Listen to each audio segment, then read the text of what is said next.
ഹിന്ദു വിരുദ്ധ നിലപാട് ആവർത്തിച്ച് ബംഗ്ലാദേശ്. ദുർഗാപൂജ നിർത്തിവെക്കാൻ ഹിന്ദു സമൂഹത്തോട് ഇടക്കാല സർക്കാർ ആവശ്യപ്പെട്ടു. നിസ്കാര സമയങ്ങളിൽ പൂജ പാടില്ലെന്നും നിർദ്ദേശം.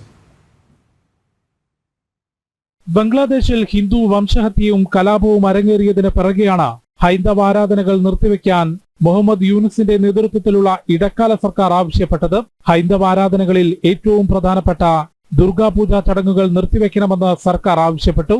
പ്രത്യേകിച്ച് നിസ്കാര സമയങ്ങളിൽ പൂജയും അതുമായി ബന്ധപ്പെട്ട ശബ്ദങ്ങളും ഉണ്ടാകരുതെന്നും നിർദ്ദേശിച്ചു. ക്രമസമാധാന പ്രശ്നം ഉണ്ടാകുമെന്ന് ചൂണ്ടിക്കാട്ടിയാണ് സർക്കാർ തീരുമാനം.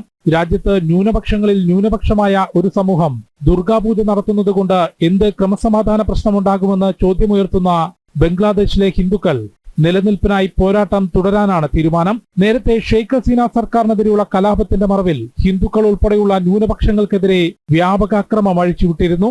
നിരവധി ക്ഷേത്രങ്ങൾ തകർത്തു. തൊഴിൽ സംവരണത്തിനെതിരെ വിദ്യാർത്ഥികൾ ആരംഭിച്ച പ്രതിഷേധമായിരുന്നു പിന്നീട് ജമാഅത്തെ ഇസ്ലാമിയും അതിന്റെ വിദ്യാർത്ഥി സംഘടനയായ ഇസ്ലാമി ഛാത്ര ശിബിറും ഏറ്റെടുത്ത് നൂറുകണക്കിന് ആളുകളെ കൊലപ്പെടുത്തിയ കലാപമായി മാറിയത്. മുഹമ്മദ് യൂനുസിന്റെ നേതൃത്വത്തിലുള്ള ഇടക്കാല സർക്കാർ അധികാരത്തിലേറിയ സമയം തന്നെ ആശംസകൾ അറിയിച്ച പ്രധാനമന്ത്രി നരേന്ദ്രമോദി ബംഗ്ലാദേശിൽ ഹിന്ദുക്കൾ ഉൾപ്പെടെയുള്ള ന്യൂനപക്ഷങ്ങളുടെ സംരക്ഷണം ഉറപ്പാക്കണമെന്നും ആവശ്യപ്പെട്ടിരുന്നു. ജനം, ഡൽഹി.